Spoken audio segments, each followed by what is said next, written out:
let me tell you something. An instance like this fires me up when it comes to the fact of my faith and the boldness of my faith. Yeah.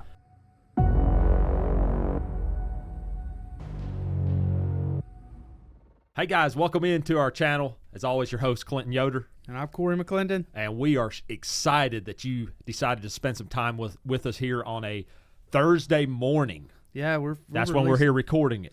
Yeah, I guess we're releasing a little. It might be a Friday morning when it's released, but yeah, it's Thursday morning for us. Yeah.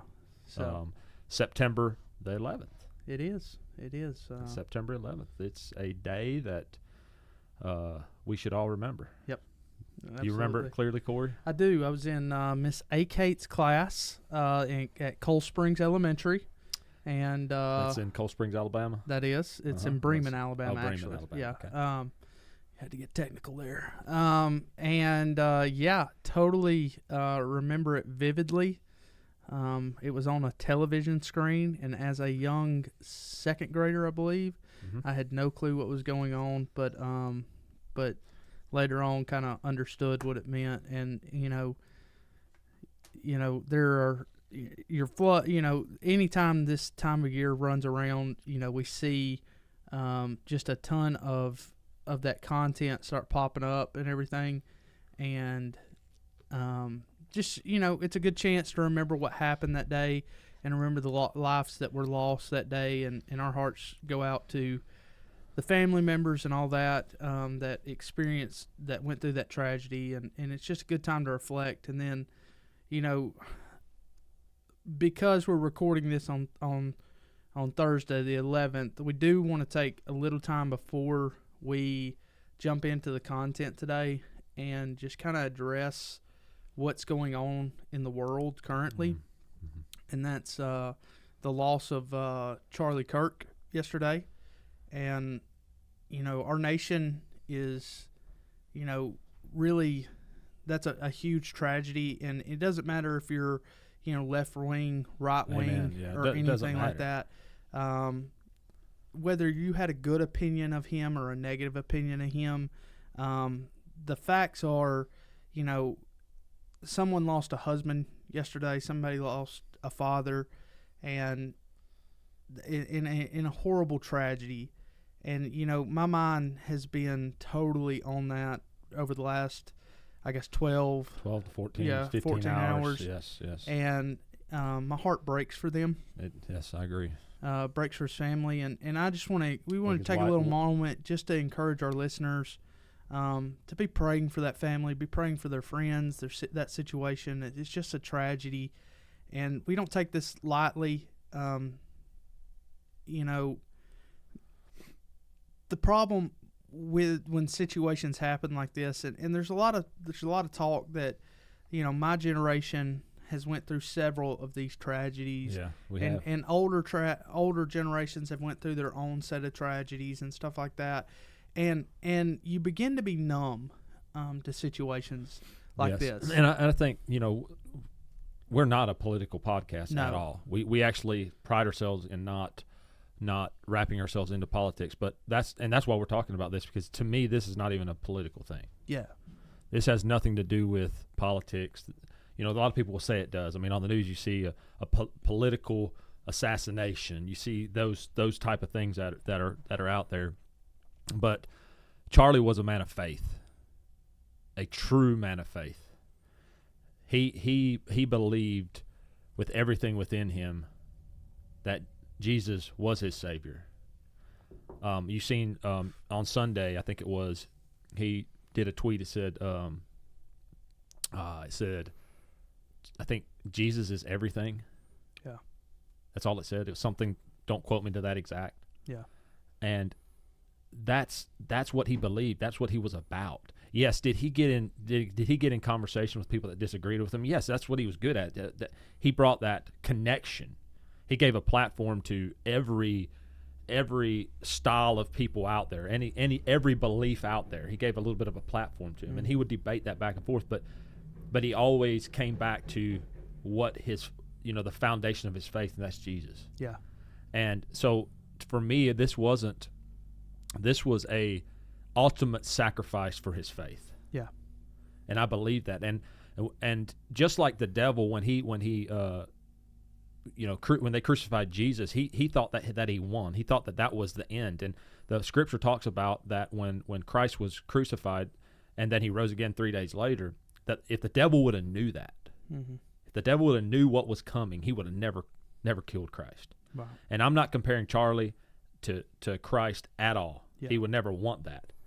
And there's no comparison. But what the devil don't realize is that when he put that into the heart of that individual to assassinate Charlie, he thought that he was shutting up the voice of Charlie, where he was talking about Christ. All he did is reinforce the voice of Charlie. Yeah. And I believe we as believers, none of us personally knew Charlie. We don't know Charlie, but that's not what it's about. We knew him from the sense of his belief and what lived within him that lives within us. We had that same connection. And I truly believe one day I'll personally see Charlie in heaven. Yeah. And so we as believers have to understand that we are here, the ones that are still here on this earth have to continue carrying out what Charlie his faith, what he believed in. We have to continue carrying that out and have the same boldness that he had. I mean, the fact is, Corey, would we intentionally give our life? It'd be tough, right? Right. He didn't intentionally give his life, but are we bold enough that we go out where somebody wants to shut us up, you could say? And I believe we as believers have to become more bold. We live in a time that the evil is getting bolder and bolder and bolder, and if we do not counter that with boldness of Christ, we're setting ourselves up for a dark, dark, dark period. Now, as believers, I do want to say this yet. As believers, let's understand this shouldn't be a shock to us that these things are happening, that the world seems to be in a chaos, in an uproar, and evil seems to be running rampant. Yes, you look back 50 years ago, they probably said the same thing in a way. But I do believe with everything within me, it's gotten worse. And that is according to Scripture as well. Mm-hmm. So let's not be living in the sense of fear through this tragedy. Understand that it's heartbreaking. I think his wife's name was Erica. Their children. It's heartbreaking for them. We need to continue praying for them and keep them in our prayers. But let's remember that we as believers, whatever that platform God gave you, God gave Charlie the platform to speak in front of millions. God may have given you a platform to speak to your family. Mm-hmm. It may be to a church. It may be to owning a business and leading a business. That may be the platform Christ gave you. Use that platform the same way Charlie used his. Be excited. You know, the one thing I can say about him, I heard one guy compare him going to these campuses as going into the lion's den. Mm-hmm. Be excited to go into the lion's den and boldly proclaim Christ. Yes. And the thing is, you know, no matter where you land politically or anything like that, we can all agree on this. Violence is never the answer. Amen to that. You know, and I want to make that very clear that, you know, leadership disagreements, even, you know, convictions or, you know, confrontations, none of these should ever spill over into hatred and harm. And so my charge for our listeners is tensions are high right now. Don't let violence be the answer. Let peace be the answer. And the peace that I'm referring to can only come through Christ. Amen. So not only do we need to pray for them, pray for our country right now that Jesus Christ, peace, he's called the Prince of Peace, enters our land. And the one verse that, as I was reading this morning, stuck out to me was Ephesians 6:12, and it says this, that our struggle is not against flesh and blood, but against rulers and against the authorities and against the powers of the dark world and against a spiritual force and evil in the heavenly realms. It's very easy right now to say, for the right-wing people in our country, to say our enemy is the left, and it's very easy for the left to say our enemy is against the right. That's not who our enemy is. Our enemy is the true enemy, which is the devil and the evil powers that are in the heavenly realms. And so think on that, that there is a spiritual force out there that's trying to pin us against each other, because the more that we can think and point to it's that person against me, the more we stay divided, and we cannot be divided in this time. No, we can't. So, I'm gonna say something that's going to be kind of that there's people that are going to disagree with me on, and I'm okay with that. I don't care. I know what the Word of God says, and I'm sticking to it. And let me tell you something. An instance like this fires me up when it comes to the fact of my faith and the boldness of my faith. Yeah. And I'll say this: the Scripture is clear that we're to love our enemies. Yeah. I pray for that individual that pulled that trigger. Yeah. I do. Because let me tell you something. The evil that was within him is what made him pull that trigger. Like you said, it's the power of darkness. Yeah. We should pray for his soul. Yeah. Him or her. I don't know. I don't think they have someone in custody yet. I don't know about that yet. But as a believer, I should want that individual to have an experience with Christ. Yeah. It's controversy. I get it. There's people out there that they talk about what they would do and how they would treat if they caught this guy and this and this and that. Let me tell you something. You're no better then. Yeah. You're no better. Now understand that Christ or God puts people in place to deal with people that do things like this. I understand that, and I understand that there's justice and that. But in the end, as a true born again believer, we should want that individual to have an experience with Christ. Yeah. We really should. It's tough. I get it. I want to make it clear. Like, that's a tough thing for me to say from a selfish standpoint, because I'm angry. I'm upset. But from a mindset of Christ, you could say. Looking through Christ's Looking eyes. through Christ's eye. Let me tell you something. I could probably see that. You could probably see the tears on his face when that guy did that. Not even just because Charlie's home. Yeah. Charlie got to meet Jesus, right? But for that individual and the darkness that's in that individual's soul to do something like this, and I could just see that the burden that Christ has. He's like, I died for him too. Yeah. And I know that's controversial, but it's okay. I don't care. No, it's people can say what they want about it, but I believe that this word that's sitting right here on my desk states that very clearly. And if you don't believe that, then I would encourage you to get into the Word and study what the Word says about your enemies. As a believer, we're to love our enemies. And love means, it's the love of Christ. Yeah. So, ultimate love. So, I don't know. We just wanted to come on here before we got into anything else and just encourage our audience. We know you're hurting. We're, I told the guys before I got on here, as a dad, it hit me a little hard. And we just wanted to come on and encourage you guys. Everyone's looking for an outlet right now. And the outlet is not, bashing one side or going on Facebook and doing all that stuff. The answer is at the feet of Jesus. Mm-hmm. And if you can lean into that today, I feel confident that's what we need to do in this moment is pray and just seek Him in this tragedy, and we're going to be okay. Amen to that. But amen to that. So, yeah, it's just it's heavy, but I do want to say this. What would you, listener out there, do if the role was reversed, and it was somebody that was against your beliefs? Would you not be as sad? If that's the case, that's serious. That's not okay. Yeah. If this was somebody if you believe more conservative and it was somebody that was more liberal that this happened to, how would you feel? If you as an individual would not have the same feeling of hurt within you, then I'm just going. Let's call it for what it is, man. It's wrong. That's wrong. Yeah. Every single life is precious in the eyes of God. Yeah. No matter what, no matter where. And so just a word of encouragement there. Let's remember that, yes, for those that believed a lot like Charlie, it's devastating.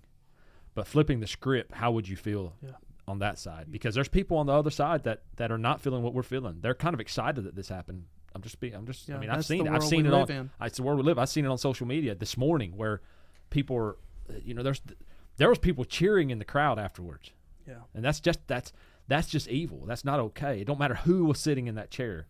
That's not okay. And that's not okay as Americans. That's not who we were. That's not what the country was founded on. It was founded on unity and us coming together as a people of all nationalities. It doesn't matter. Coming together as one.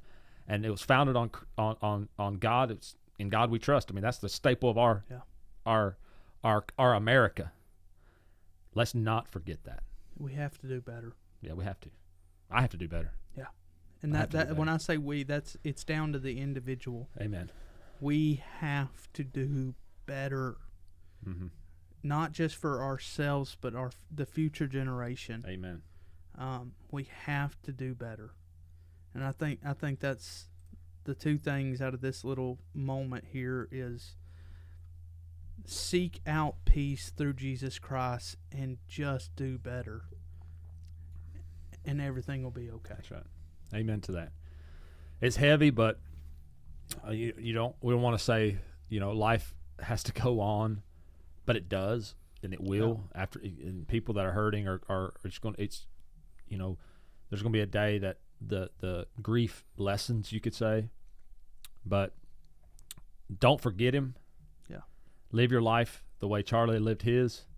If everyone did that, we'd have a world that would be an amazing place to live. Yeah. And so let's remember to continue his legacy on, and we plan on doing that ourselves and being. It helps me to be a little bit bolder. Yeah. 100%. So yep. So, whew. Yeah. I don't know about you, but that was almost therapy for me too. Yeah. Yeah, that's good. It's good stuff. Good stuff. So, you want to? Should we lighten it up a little bit? I think we should before we jump into the main topics of the day. Let's throw one at Sean again. Yeah, I think that was entertaining.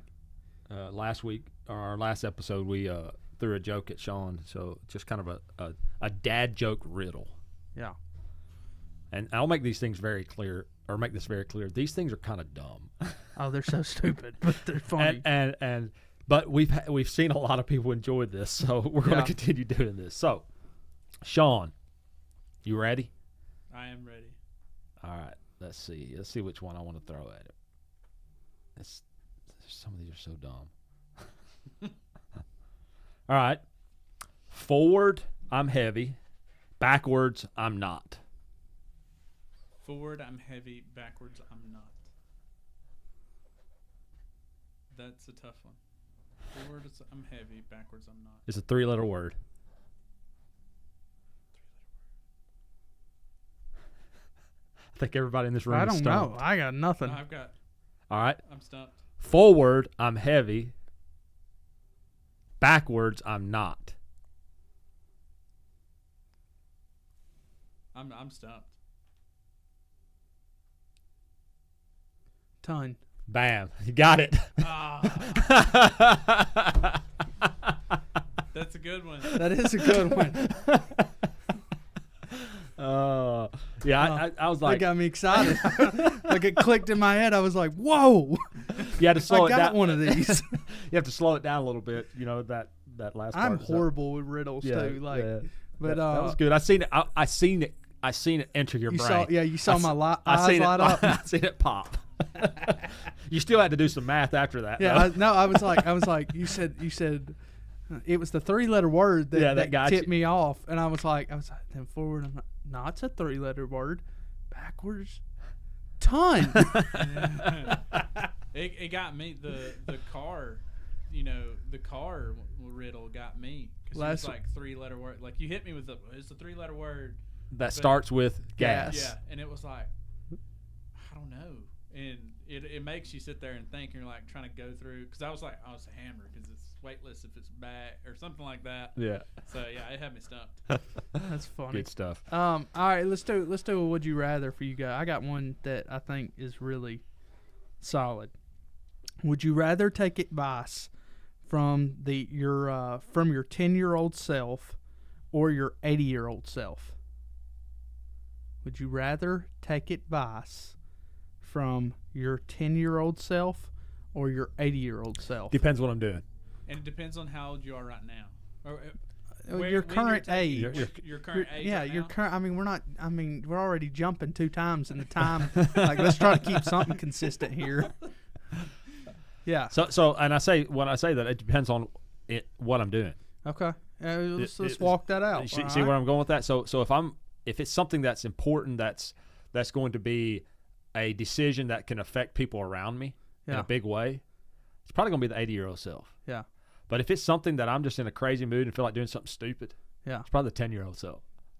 When I'm trying to have just some fun. Yeah, that's solid. Because a 10-year-old don't really care what it is. He's going to have fun with it. Yeah, 100%. Well, sometimes. My 10-year-old don't act that way. But so I could say, get advice from my 10-year-old because I got a 10-year-old. Yeah. I don't know about that. Yeah, that's sketchy. I've seen the decisions my 9-year-old makes, and I'm not seeing the year improvement in 1 year. Yeah, I'm not seeing that. I would do the 80-year-old because then you know what's coming. Well, yeah, the wisest move is definitely the 80-year-old. Yeah. Like, there's no doubt about it. But there's moments where in life where if you only listen to advice from someone that's been through it, it's going to be kind of a boring life. Yeah. Sometimes you got to take a chance. 10-year-olds take a chance. I think for me, it's like you say, the easiest answer is the 80-year-old, and the reason I say it is because I act like a 10-year-old a lot of times. Yeah, I can see that. Thanks. So I act that way a ton, like a little kid. I pout like a little kid, like when stuff don't go my way. Like I throw little mini temper tantrums. You can just ask my wife. I've seen you on the golf course. Yeah, I do. I am prone to throw a club. I've gotten a little bit better. I think what we need to start doing on the club throw thing. Yeah. You see that big trend going on TikTok and everywhere right now where they make a bad shot and you ask the guy you're golfing with if you can see their club. And a lot of times, when we're out golfing, if I say, hey, can I see your club? That means I want to try it. Yeah. But when I make a bad shot and I'm frustrated, I say, hey, can I see your club? Then I throw yours. Yeah. Not mine. We should do that next time. We should make like a video doing that. I think it'd be hilarious. Yeah. All right. Well, it does remind me of a story. That would you rather. This is a story from back when I was a pastor. Okay. So I got to preach my first Christmas service. Okay. And I'm gonna be honest with you guys, I was super nervous.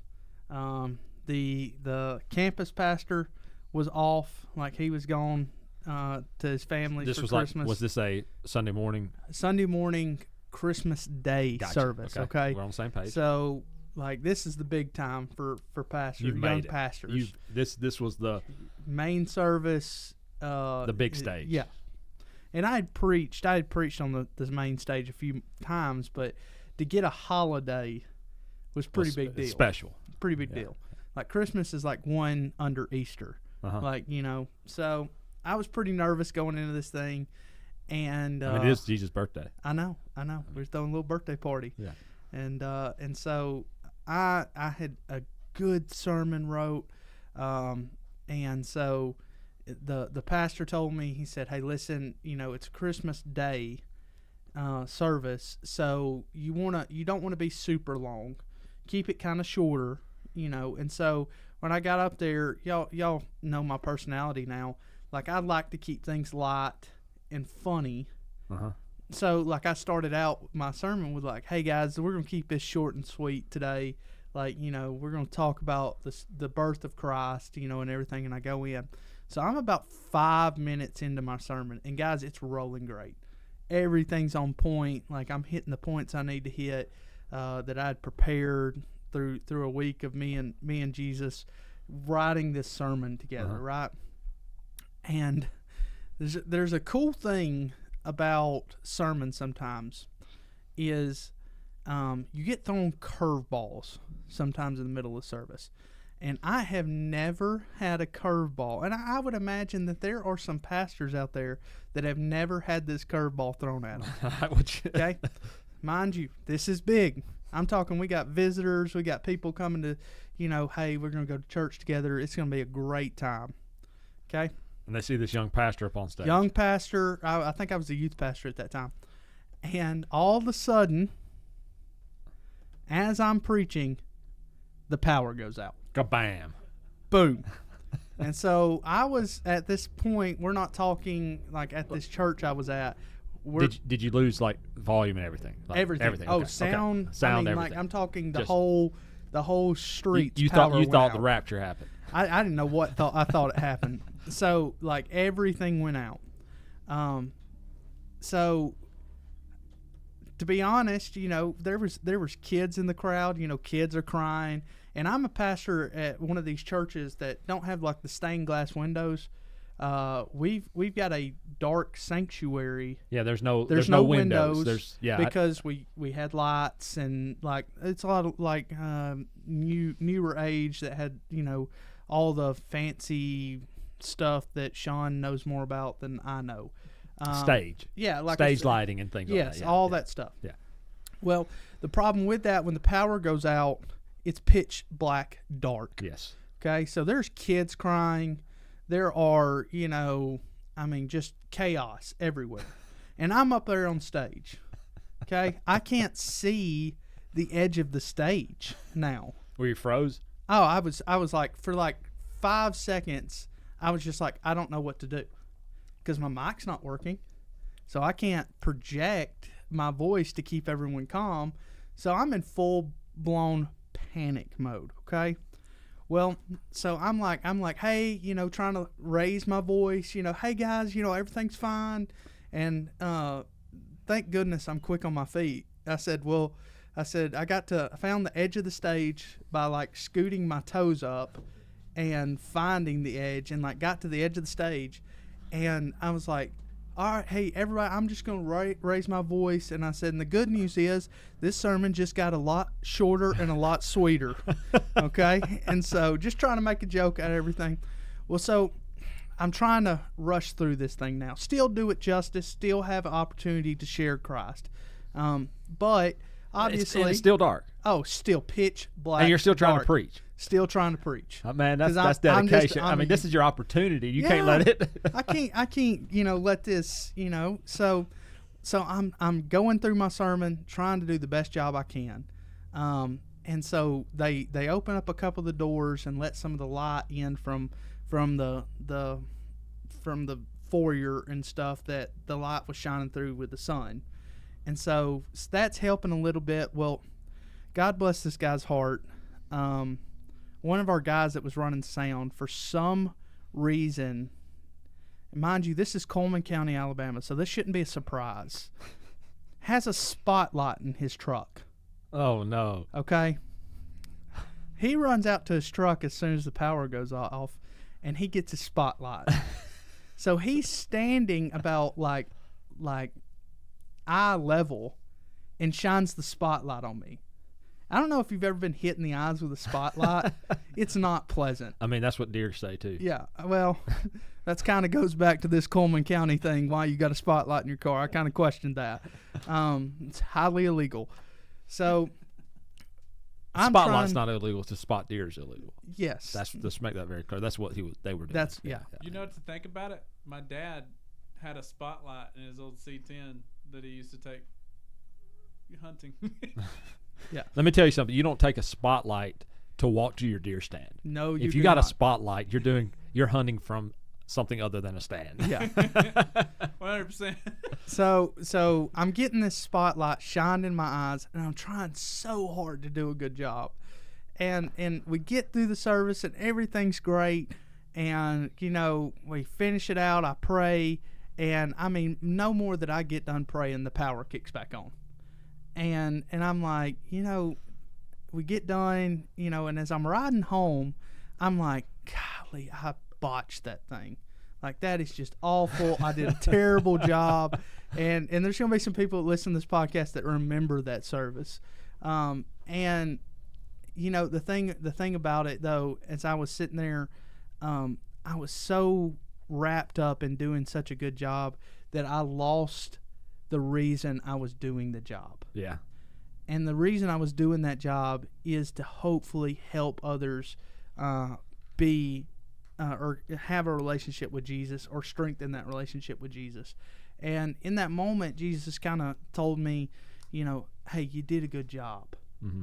You took something that was out of left field and you still got the job done. And so it's this story is a funny, goofy story, but honestly, I love thinking about that story, and it's probably one of the top 3 or 4 favorite preaching stories, is because it's unique. Yeah. I see that. Like, well, and you know what's awesome about that? That service, there's people that will never forget that. Yeah. And they'll never forget what you spoke on because of that. Yeah. There was going right along with that. My father shared a message this last Sunday. He mentioned something. He said there was a message that a preacher got up and preached. It lasted less than 45 seconds. That's it. Normally he preaches this. Normally this preacher, preaches for 30 minutes or, decent message. But it lasted for less than 30 seconds. Mm-hmm. All he said was, the only thing Christ wants me to share with you today is repent and be saved. And sat down. And they say that message reached so many people. We get so caught up mm-hmm. in, like you said, delivering this amazing speech. It becomes a speech, let's mm-hmm. be honest. Mm-hmm. That we forget sometimes that that the gospel is so simple, and sometimes people need it given in a very simple way. Yeah. But that's kind of cool, because that forever will be remembered. And there's, sometimes people say that things like that are just coincidence. No, I believe God's hand is in everything. Yeah. And that message will be remembered, again, like I said, for a long time. It was really funny, but in the moment it was not funny. But it's just a cool little story to show you that leadership sometimes never goes the way that you think it's going to go. Well, you said sometimes. I'll go a step further. Yeah, all the time. Yeah. And so the one thing about leadership is you've got to be really, really good on your toes. Yeah, you got to be ready. Be ready to jump. Yeah, adapt. Adaptability. You almost, I'm a big baseball fan, and I coach baseball and stuff. And what we tell our fielders is, before that pitcher picks his leg up, as a fielder, you got to be down and ready. Mm-hmm. And that means be in a position that you can be athletic. Yeah. And so in leadership, there's a lot of that as well. A lot of times, before the day start, you've got to be in an athletic position and be down and ready, mm-hmm. so that you can take a ground ball, or a fly ball, or a screaming 90 mile per hour line drive at your face. Just duck. But leadership is the thing of being prepared and adapting, going right along mm-hmm. with that, is that the last few weeks, few months, maybe months, there's been a little bit of uncertainty in the workforce and the workplace in America. And over the last 5 years, I feel like as a leader, I've had to adapt and change and adapt. And we work so hard to have this perfect life that we set it up, we set structure in place, we do this and we do that as leaders to make so things run smooth. And that's important, mm-hmm. and it does help. Don't get me wrong. Mm-hmm. But I complained to my coach the other day that I said, I'm sick and tired of having to change things. Just tired of it. Just sick of it. I feel like all the thing I do as a leader is have to get with my team to change something and change this and change that. And he told me this, and it kind of took me back. He said, well, and not to quote, but basically, then get out of leadership. Yeah.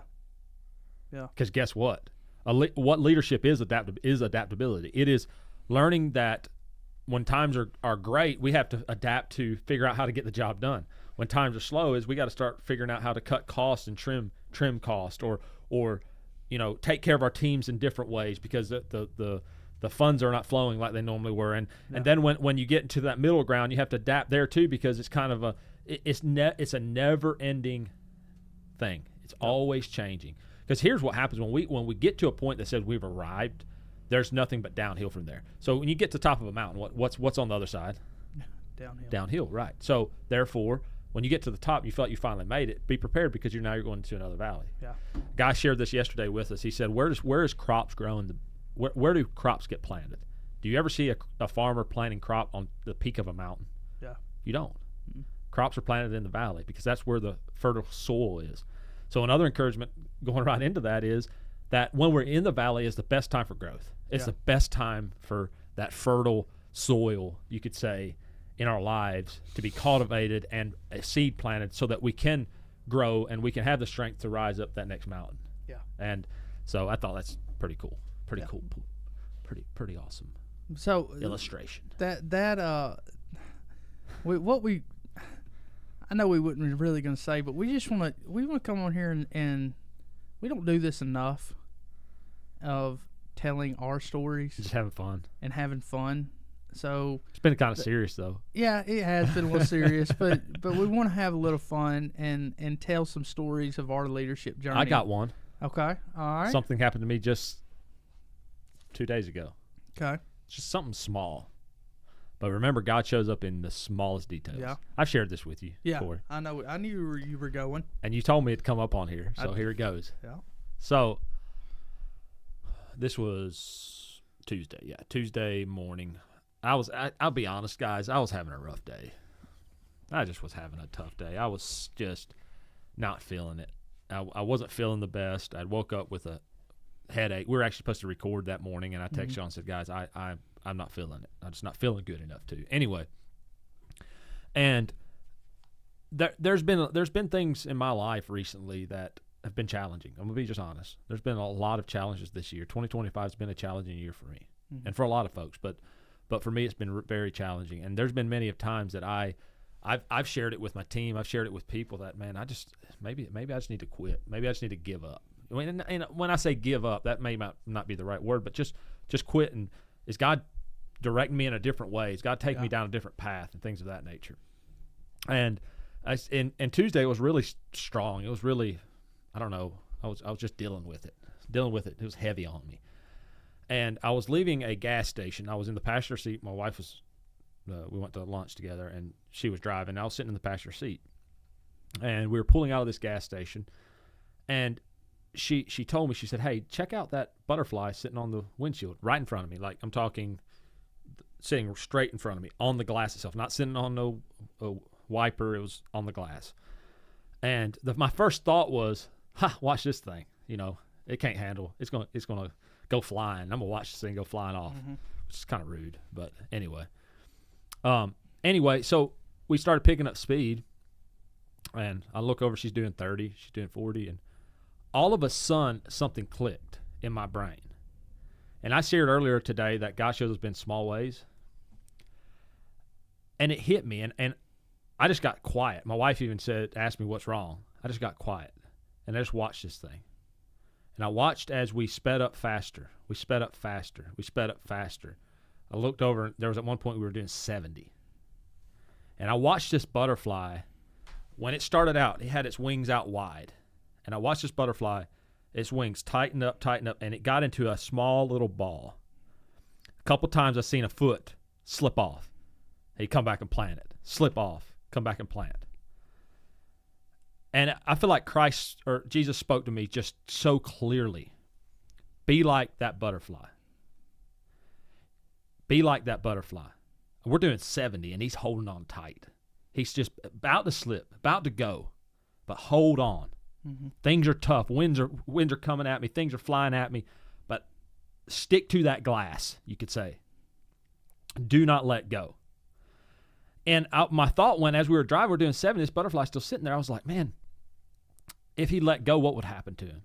And the reason I know that God was in this moment so clearly, out of nowhere, when that thought hit my mind, a bug just, got destroyed on that windshield right beside that butterfly. Yeah.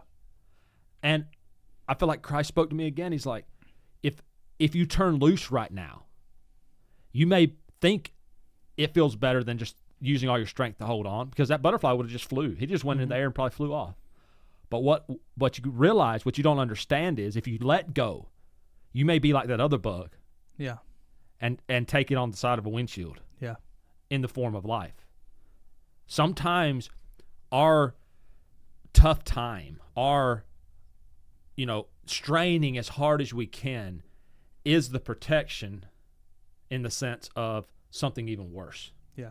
When it might feel good to let go. When it might feel good to just leave it hanging, try to run from our issues in our life. Mm. And most times you will become like that other bug. But then we pulled in. The butterfly's still there. It went through that storm. It went through all that. And we pulled in and parked at our office. And I watched that butterfly come out of that balled up position. And its wings went wide and it started just flapping its wings.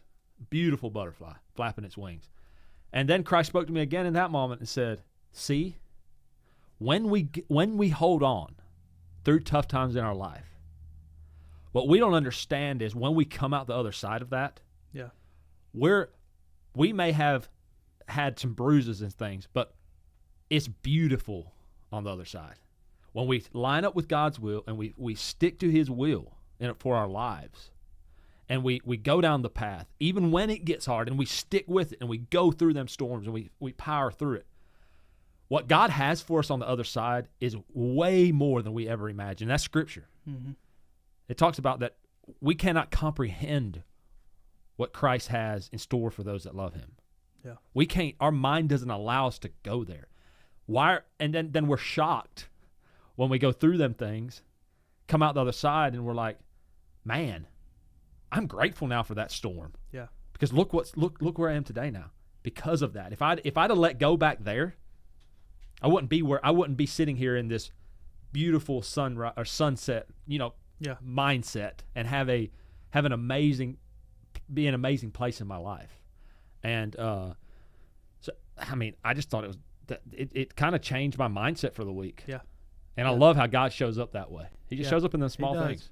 It's kind of funny that, you told us that story Tuesday afternoon to a lot of our leadership team and stuff, and while we were all just talking and stuff, and I got a Snapchat last night from one of the team members that was in that meeting, and he had a butterfly land on his truck, but that butterfly did not fare so well.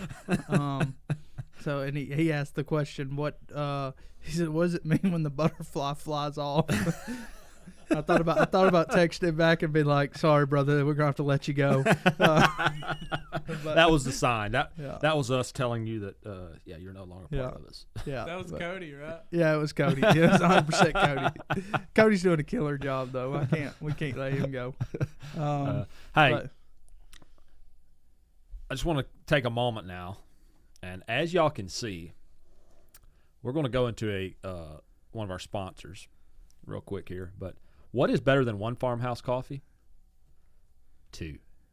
I finished this one before we even started recording, and I was like, "Man, I need a drink." JD's like, "Man, I got another farmhouse coffee for you." I'm like, "I'll take that over water." I'll take that over water. Guys, you got to check them out. So yeah, about dropped it. Anyway. Check out the next few moments here of a commercial from one of our sponsors, Amazing Farmhouse Coffee. There is just something about the first sip of coffee in the morning. It sets the tone for the whole day. And if you're like us, you know that not just any coffee will do.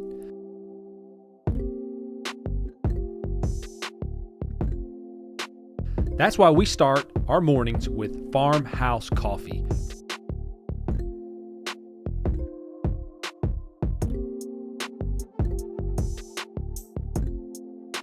Freshly brewed, handcrafted, and served straight from their coffee truck.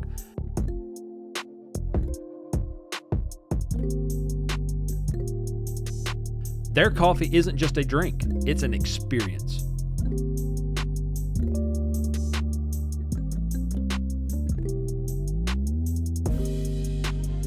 Whether you need a smooth cup of coffee to ease you into the day,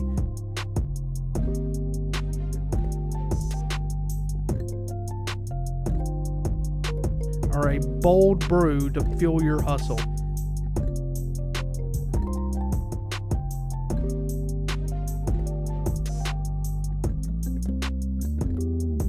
they've got you covered. No gimmicks, no shortcuts, just great coffee made fresh every single time.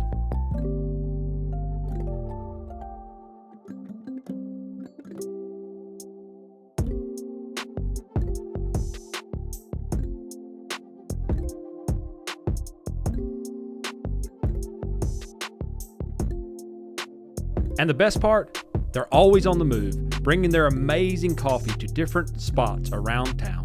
To find where they are setting up next, check out Farmhouse Coffee's Facebook page. And trust us, once you taste the difference, you'll be tracking them down every single morning.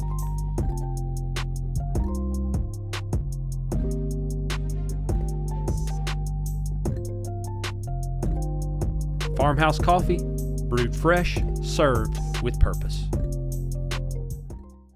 And we are back. Yeah. Check out Farmhouse Coffee if you're in the area of Coleman, Alabama, West Point, Alabama. There's no better coffee in town. Quick stop by their coffee truck or trailer, you could say. Yep. And you will be amazed and you will return. Yep, 100%. What you got for us, Corey? What's next? Oh, I guess I could tell. Sometimes, so to give the audience reference, obviously I am not the, we have a leadership chain, and you're at the top, right? Well, actually we say God is at the top, then it's you, and then there's Jimmy, and then there's me. So my direct report is Jimmy Herndon, who does an incredible job. One of the best shout leaders, out Jimmy Herndon. Yeah, you won't listen to this because you don't watch us. Yeah, I know it kind of hurts. Yeah. But he is a fantastic leader. I'm honored to get to serve under him.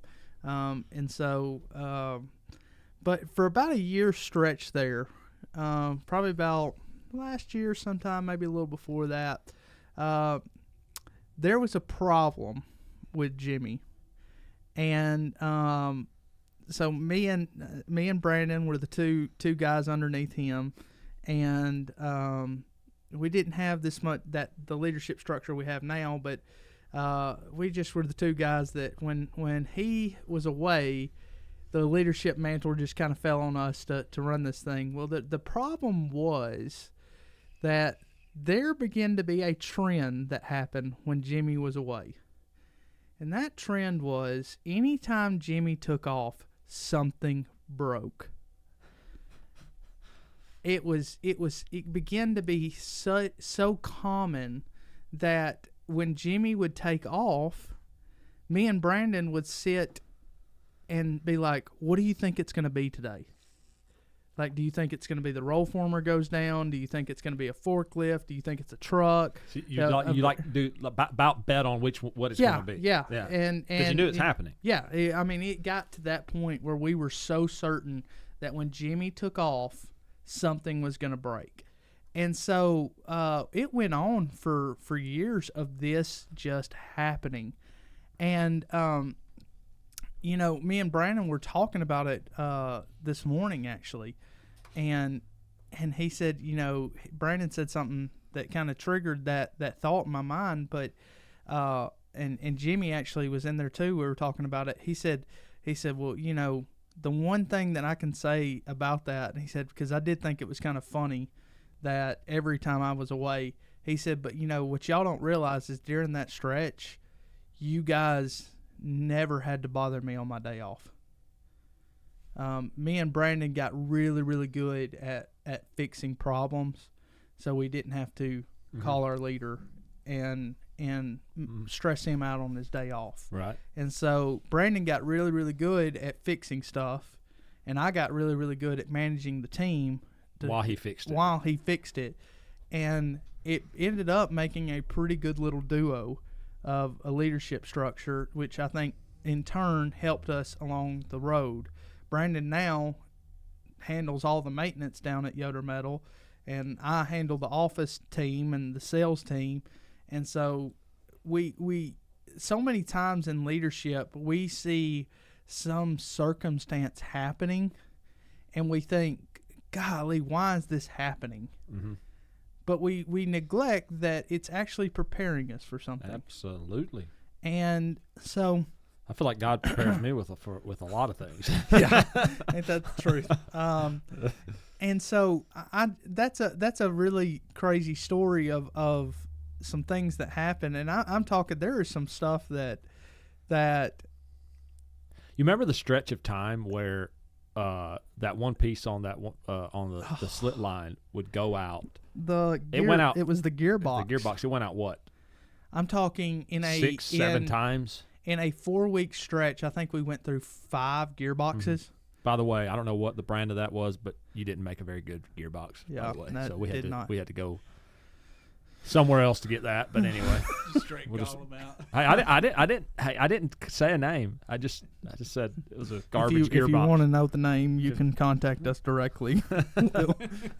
We don't want you to go through what we went through. Yeah.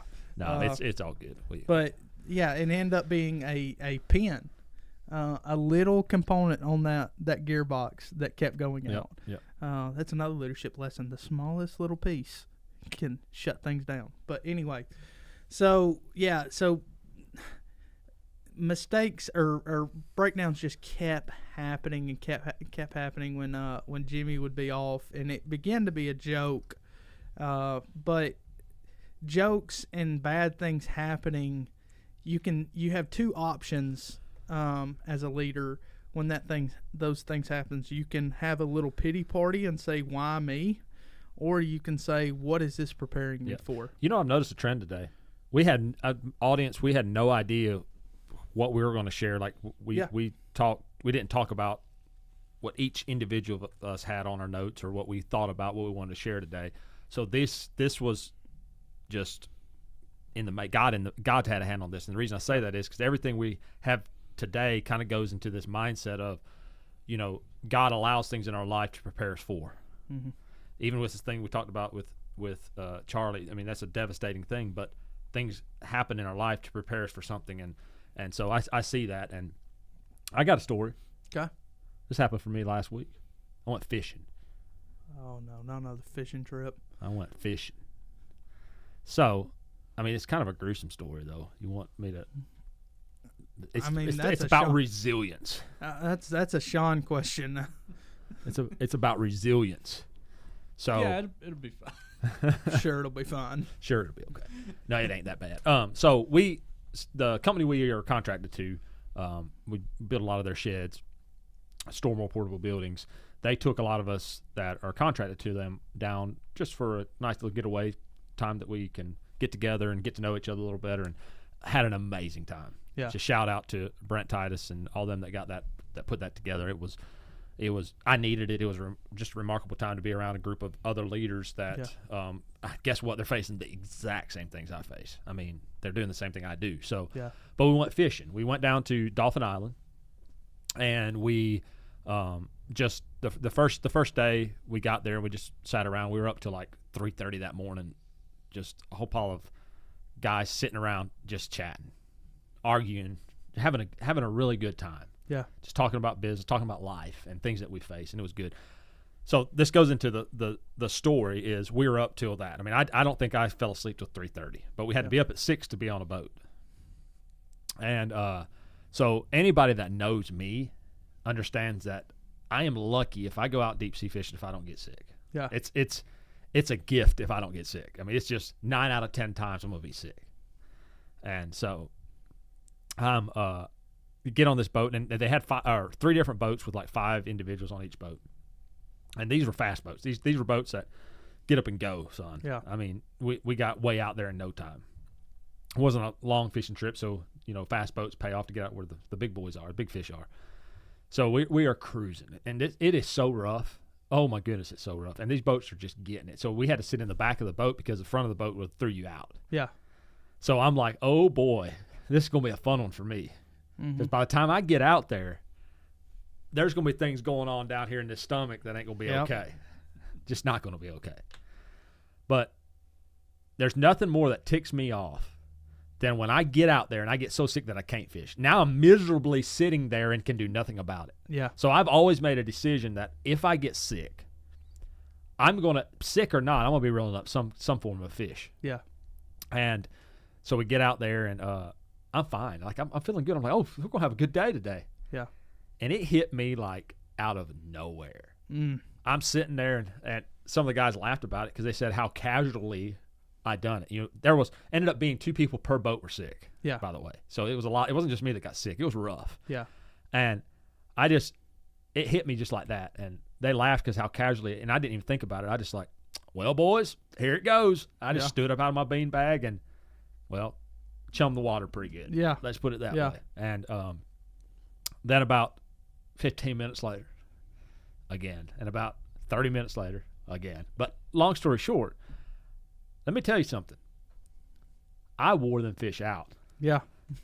Puking or not, no matter how I felt, I went to town and we had a good time. We really did. Like there was one guy that got sick on that boat.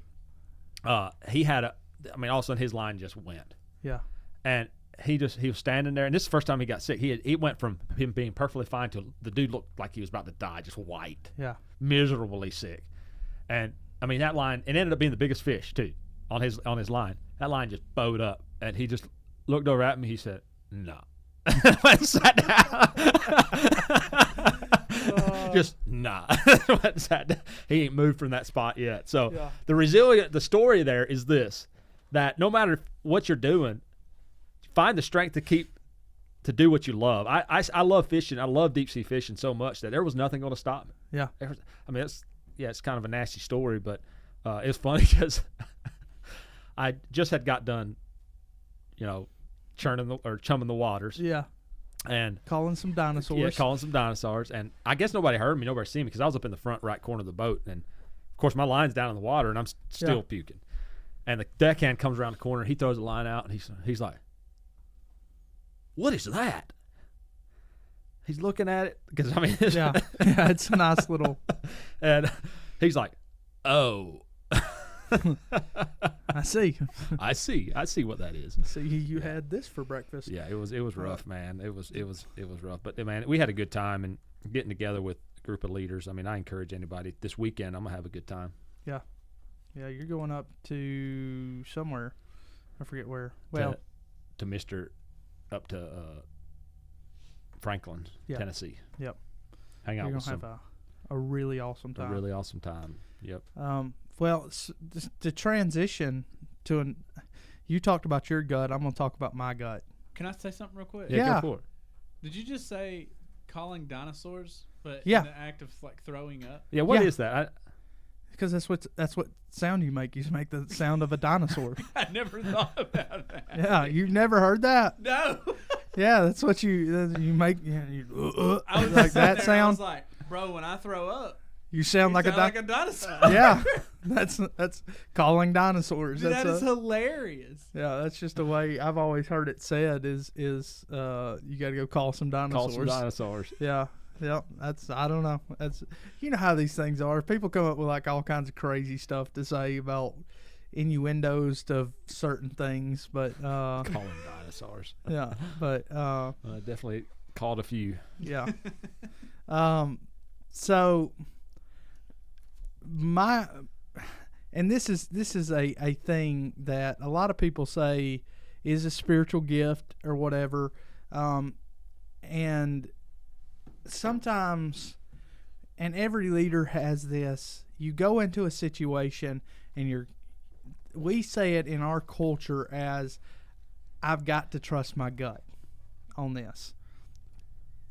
And we that's our way to say, hey, I feel uneasy about this situation.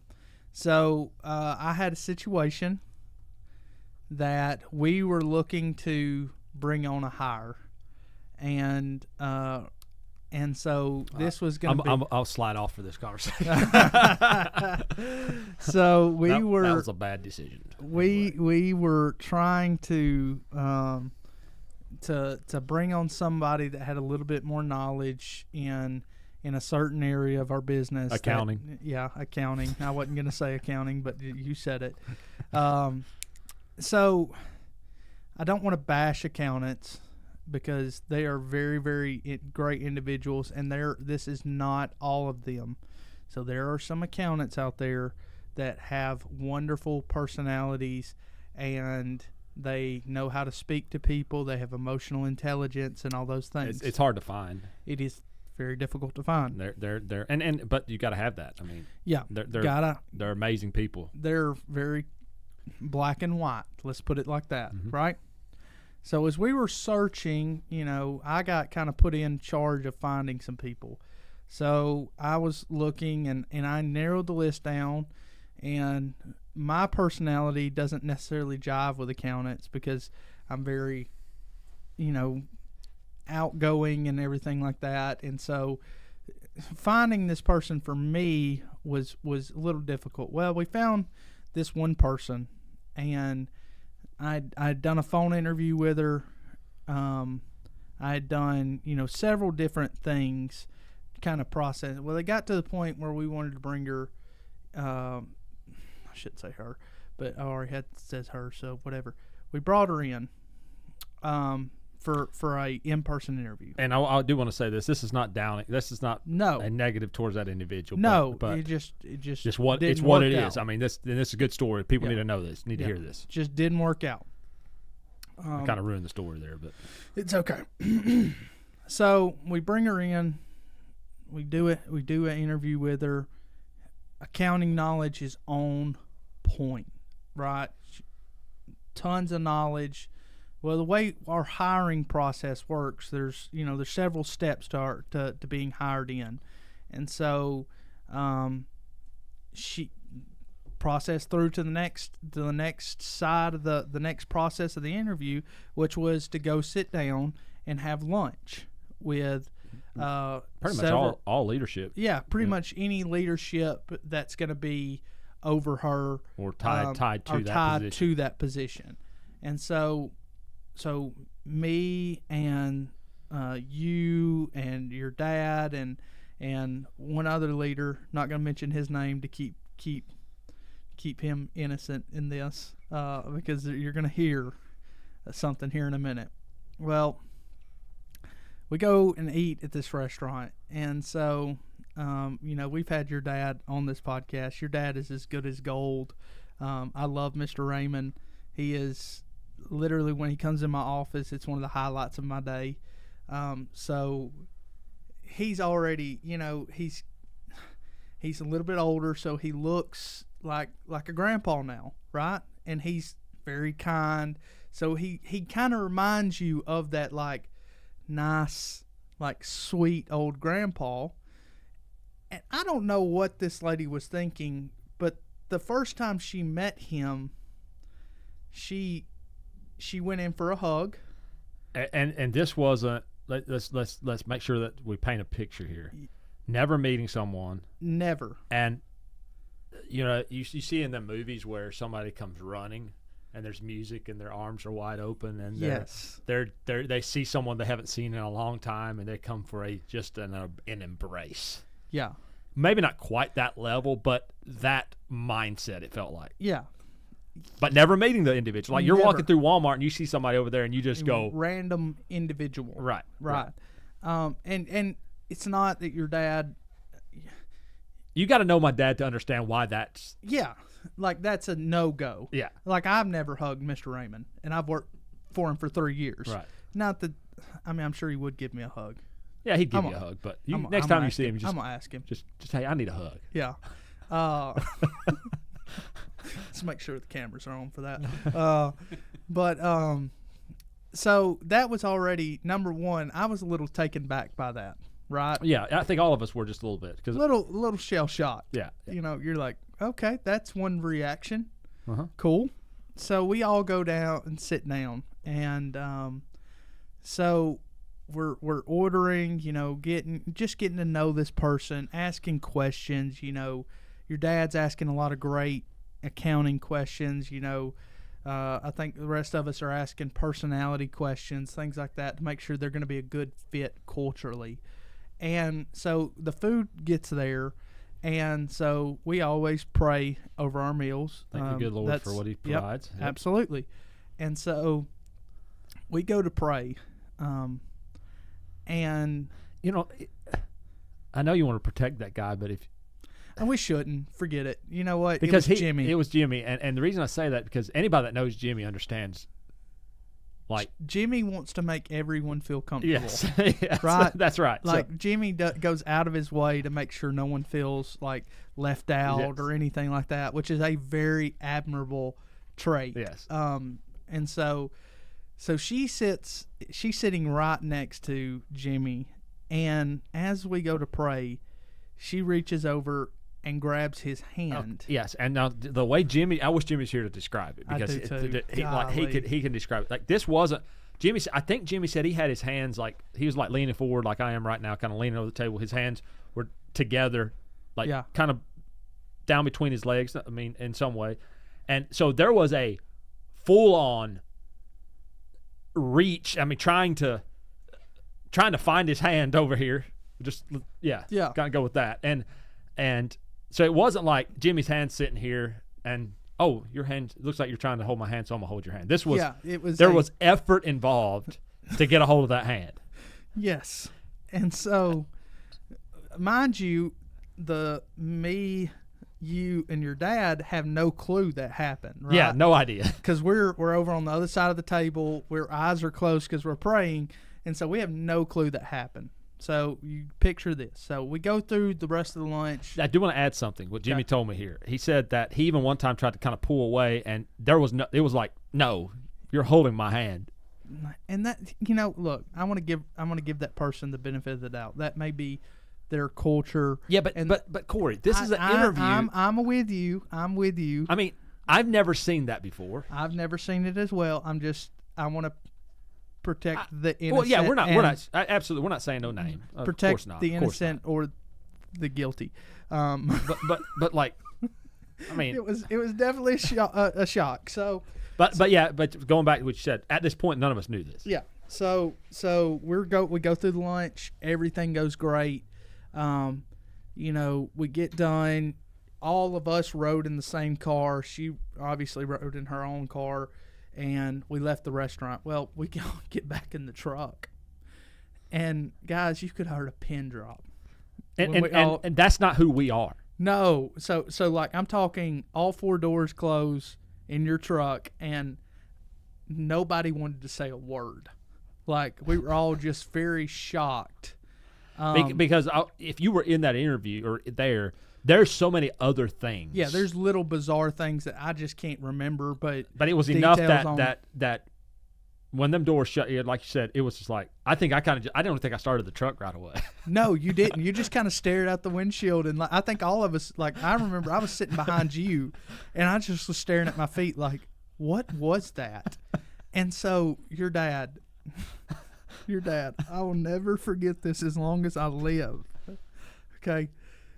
We're all just sitting there, and I'm talking like it's a long pause of silence. We're out on the highway, but nobody said a word yet. Nobody has said a word, and Mr. Raymond just goes, "Guys, I got to ask a question here," and and that was like somebody popping the top on the conversation. So Raymond starts asking questions about, like, he turned around to me and he goes, "Corey, you've been in the corporate world. Is that normal?" Yeah.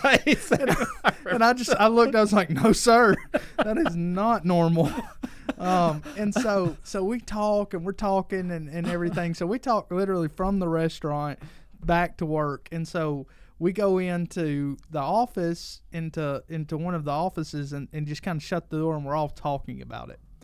And so we're like, I think she's just I think this person just doesn't fit our culture, but we think we can get her there because the accounting knowledge is so good. Yeah. And there was a rumbling in my stomach. Everyone. Yeah. Let's be honest. I think everybody. But yeah. And so I just did not feel good about it, right? And I learned a a really, really good lesson through there. If your gut says no, say no.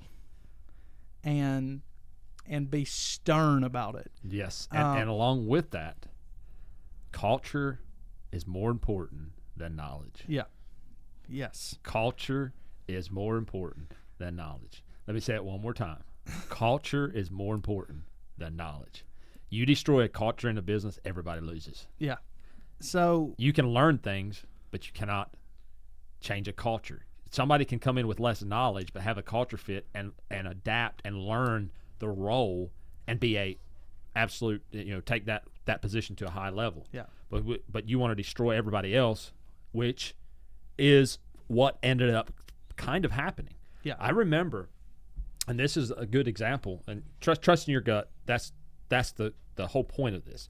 But there was something that happened on my end that I noticed after we made the hire. Because, by the way, we went ahead and made the hire. Yeah, not our brightest leadership moment. Yeah, we made the hire because the knowledge was there. I'll leave that. I was about to say something, but I'll leave that. Anyway, so I noticed something starting to change down there. My office is not there in where in Yoder Metal's facility. It's at a different location. But I'd come there and I noticed that something felt off after we made that hire. Mm-hmm. And there was, we sometimes can be a little bit too light as a group. When customers are there, we're professional. We're going to take. But when it's just us, it's a lot of guys around the same age. We know each other. We're great friends.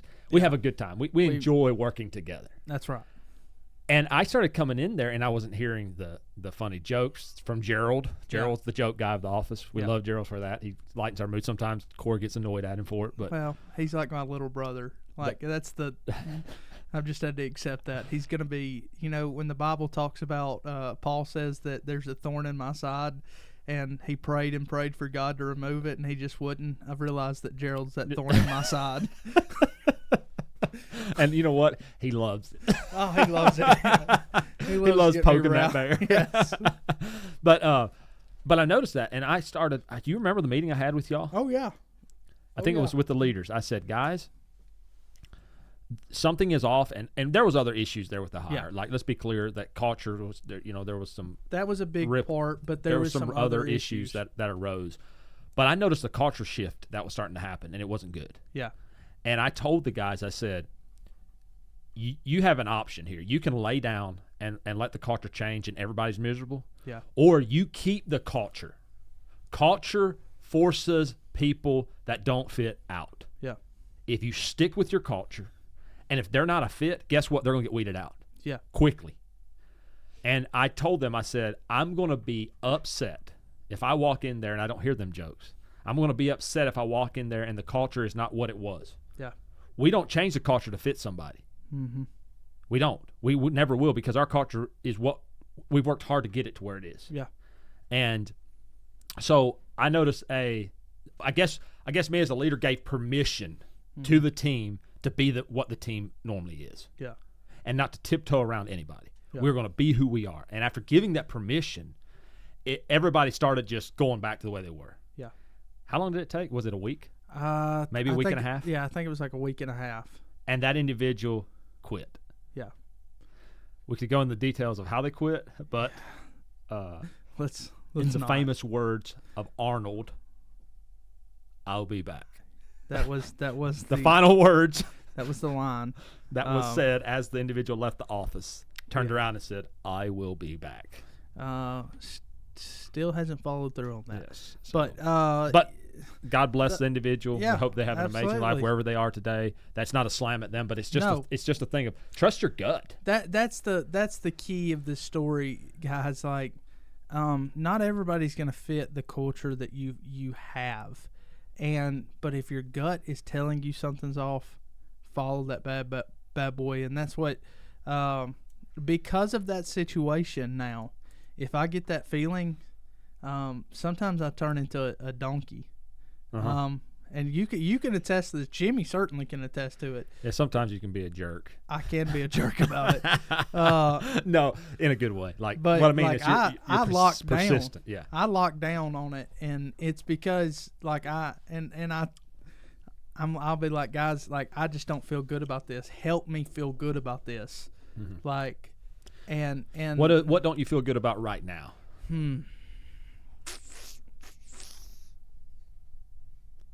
Nothing comes to mind. Okay, so we're good. I think so. Okay, all right, we're gonna keep rolling then. Yeah, I don't know.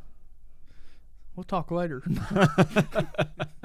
But yeah, so trust your gut, and culture matters. Like Clinton said, culture is more important than knowledge. That's right. Every single day. You teach knowledge. You cannot teach culture. Is what's and. I think some people would be shocked with our culture. Especially coming from a corporate side, corporate world. It's an adjustment. Now, I think I you kind of came pretty. from but you're from our area. You're an Alabama redneck. Yeah. That didn't fit the corporate world. You might have played in that sandbox a little bit, but I hated every minute of it. But let me tell you something right now. When you get out of that sandbox, you realize you never want back in. No, by the way, we're shutting the doors. Just kidding. Just joking. I can attest to that. I came from the corporate world and came into here, and I mean, you guys. One thing I will say to Clinton's point about the culture, when I jumped into the last job that I was at, there was a big culture like shock because like all of us were on the same page. Like we're all joked. We're just like we are here. We joke. We say things like we're in when the leadership came in and they didn't like it. Like the leadership was totally different. Right. And they didn't like that. They were very corporate, and they wanted to corporatize the workplace when it came to that stuff. So there's certain things we couldn't say, certain things we couldn't joke about, even when we were by ourselves. And so did you? Well, yeah, we played around on the. But one time we were on the field and we were building like a big wall, and the boss had come around and we were sitting there, just joking back and forth like we always do because it's just how we were. And he heard every bit of it. He stood and listened, and we got pulled into the office and talked to like all kinds of crazy stuff. And they pushed that culture out, and there's no longer the crew that I was hired in with no longer exists. There's like one or two people that still work there to this day.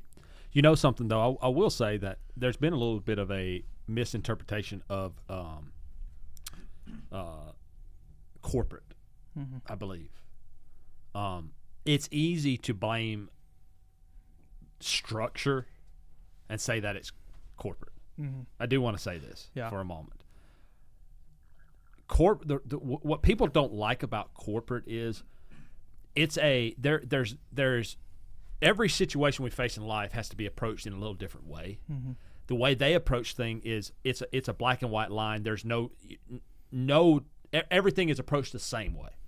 When as a company that is not corporate, we understand that the situation that I'm going to face today, I may have to approach different than I face a different situation tomorrow. When they may compare, the problem may be similar, but I have to approach it just a little different. The personality of the individual, all those different things. But structure does not mean corporate. I want to make that very, very clear. I've heard that so much recently that not in our business, but in other places, that, man, you just want to go corporate. You just want to go corporate. No. I want to make it very clear that somebody that is putting in good structure in their business is not saying that they're a corporate company. Structure is important. Structure is key to growth and to sustain a good business. Correct. So don't get that mixed up. If you work for somebody that that is not corporate and they bring in, hey, we're going to start doing this way, and it kind of feels too structured, try to understand that they're doing it to honestly probably make your life easier. And it's not, a lot of times in corporate world there's no emotion. You're a number. You're treated as your number is 421 and that's what you are. And so I know some corporate companies where you got to actually answer like when you're talking to the leadership, they have no clue who you are. you don't say your name. You say, I'm number 421. Oh, Yes. no. because that's how they identify who you are. Because they may have 500 employees and they may have 15 Corys. Yeah, no. That's- Don't do that. So Sean, you are. I've worked for a company like with I won't say the name of the company, but the company that made the cardboard. We were numbers to them, 100%.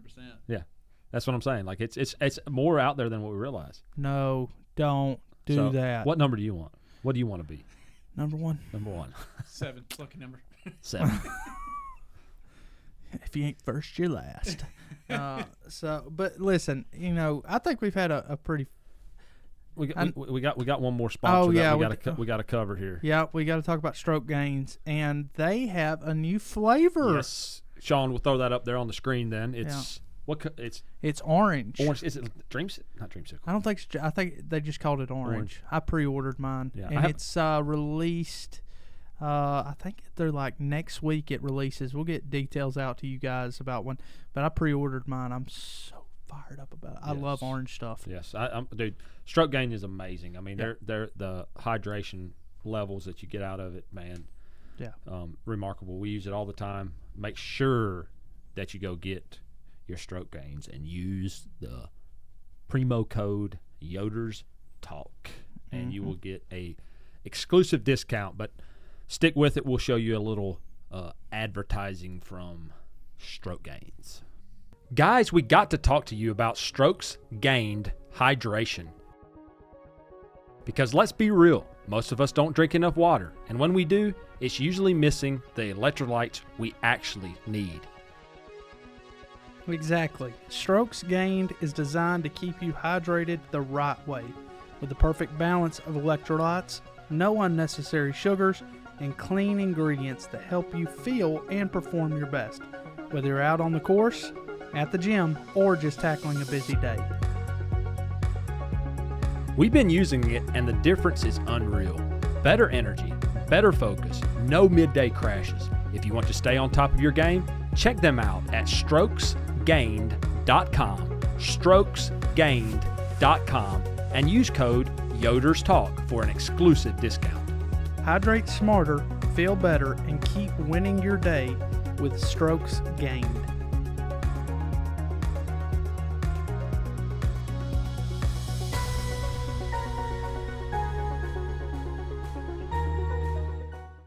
And we are back. So Corey, we had a good conversation today. It's a little different, guys. I know that y'all may be expecting something like we normally do, where we kind of focus on a subject. There really wasn't a subject, but I feel like there was kind of a pattern There's here. There's a running theme, and that is to not quit and trust your gut. Yeah, that's kind of the thing. I mean, I think it's good. I love to hear other stories from people, actually things they faced, things that happened to them. We're not a storytelling podcast, but I think we could do a little better at times with giving some of our personal experiences. Yep. I think it helps a lot of people. It helps me when people share their experiences they had. So I agree. We've got a couple really good guests coming on later in this season. The next one, just kind of a little teaser, is a gentleman that he struggled with addiction big time in his life, throughout his life, and today he's turned himself into a very successful business owner. And I'm not going to give too much of it away, but he's a good individual, and I think you'll really enjoy.